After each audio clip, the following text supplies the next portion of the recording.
বাবুন কুফরানুল আশিরি ওয়া কুফরুন দুনা কুফরিন ফিহি আন আবি সাঈদিন আল খুদরি আনিন নবী সাল্লাল্লাহু আলাইহি ওয়াসাল্লাম। এই বাবটার মধ্যে হযরত ইমাম বুখারী রাহমাতুল্লাহি আলাইহি আলোচনা করতে চাচ্ছেন যে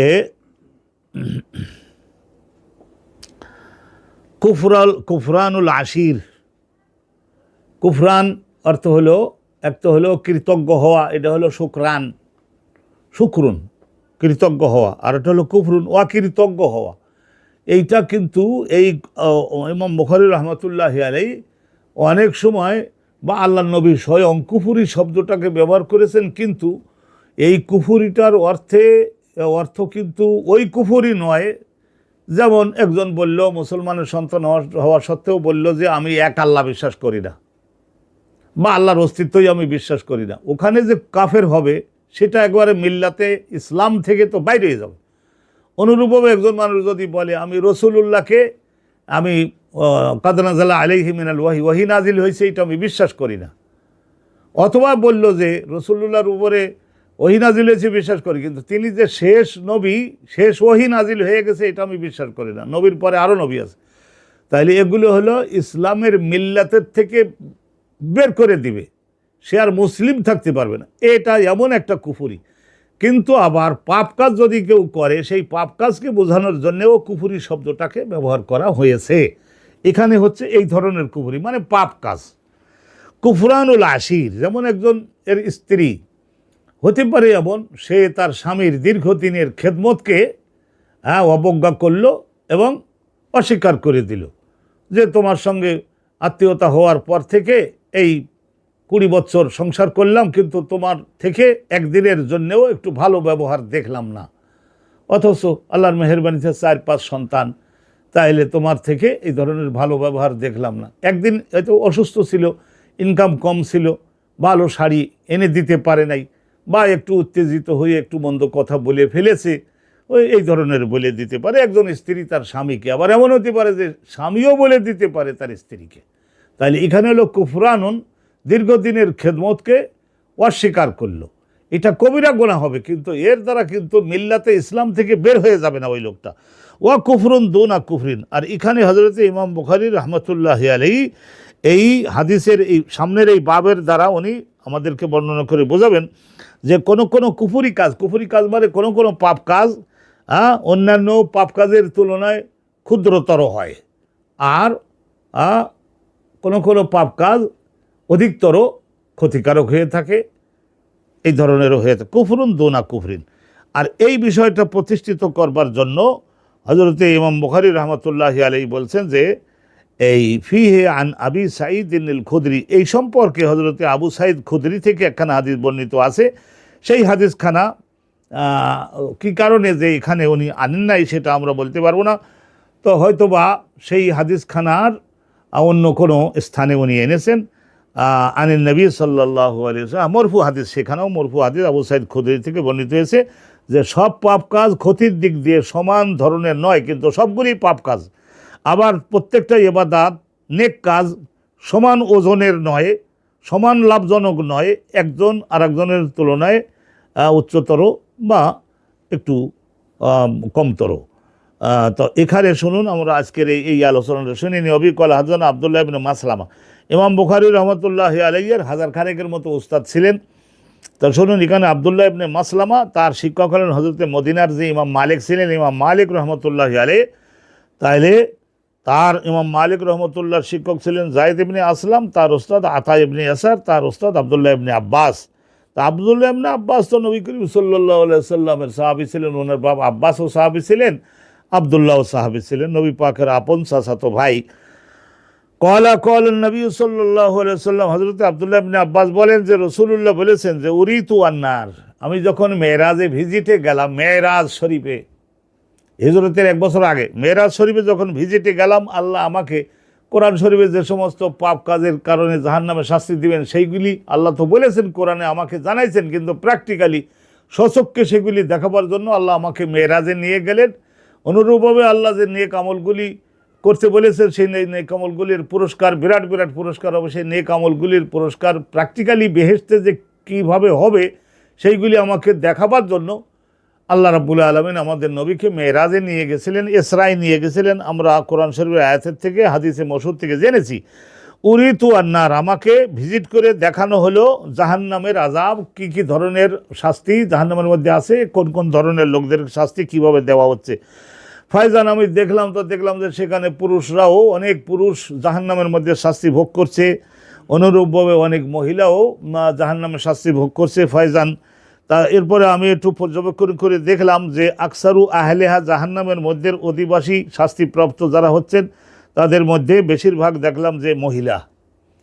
রসুল্লাহ সাল্লাল্লাহু আলাইহি সাল্লাম এই হাদিসখানা একদিন বলেছিলেন, ঈদের নামাজ শেষ করবার পরে, কোরবানির ঈদের নামাজ বা ঈদুল ফিতরের নামাজ শেষ করবার পরে মহিলারা তো বসতেন একেবারে অনুষ্ঠানের একেবারে শেষের দিকে। হযরতে বিলালকে সঙ্গে নিয়ে নবী করিম সাল্লাল্লাহু আলাইহি সাল্লাম তাদের কাছে গেলেন। যাওয়ার পরে ওখানে মহিলাদের সামনে দাঁড়িয়ে আবার একটু সংক্ষিপ্ত মূল কতগুলি কথা নবী পাক বলে দিয়েছিলেন। ফায়জান আকসারু আহলেহা আন্নেসা, তখন রসুল্লাহ তাদেরকে বলেছিলেন, ইয়া মা আশারান নেসা, হে মহিলাগণ, মা বোনেরাগণ, তো তোমরা এক কাজ করো, আমিন আহলেহা আন্নেসা। তা রসুল্লাহ সাল্লাল্লাহু আলাইহি ওয়াসাল্লাম বলছিলেন তাদেরকে যে তাসাদ্দাকনা, দান সদকা করো, দান সদকা করলে ওই টাকা দিয়ে গরিব মানুষদের যখন জীবনের অভাব মোচন করা যায়, দানকারীর বিগত জীবনের গুনাহ আল্লাহ ক্ষমা করেন, আর এই দান করবার কারণে হয়তোবা জাহান্নামের আযাব থেকে মুক্তি হয়ে যাবে। তো নবী করিম সাল্লাল্লাহু আলাইহি ওয়াসাল্লামের এই কথা শুনে তারপরে রসুল্লাহ এও বলেছিলেন যে আমি জাহান্নাম ভিজিট করছি, তো সেখানে দেখছি পুরুষরাও আছেন কিন্তু মহিলাদের সংখ্যা হলেও তুলনামূলক বেশি।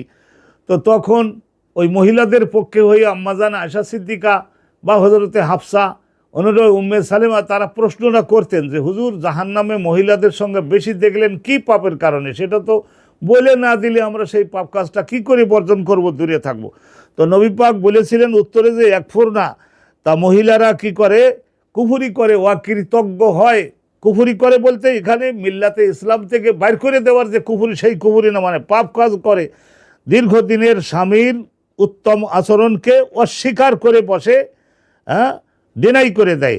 কিলা, তখন আবার প্রশ্ন করলেন, আই একফুরনা বিল্লাহে, এই কুফরি বলতে কি আল্লাহ রাব্বুল আলামিনকে অবিশ্বাস করাকে বোঝাচ্ছেন ইয়া রাসূলুল্লাহ? কলা, রাসূলুল্লাহ সাল্লাল্লাহু আলাইহি ওয়াসাল্লাম তখন বললেন যে না, ইয়াকফুরুনাল আশিরা, এই স্ত্রীরা দীর্ঘদিন স্বামীর থেকে সেবা যত্ন পাইছে, কিন্তু হয়তো দেখা গেল যে ঈদুল ফিতরে অথবা কোরবানির ঈদে সেইভাবে থুতে পারে নাই, তো সঙ্গে সঙ্গে অনুরূপভাবে স্বামীর দীর্ঘদিনের খেদমতকে এবং সেবা যত্নকে প্রত্যাখ্যান করে, অস্বীকার করে দেয়। আশির বলতে স্বামী।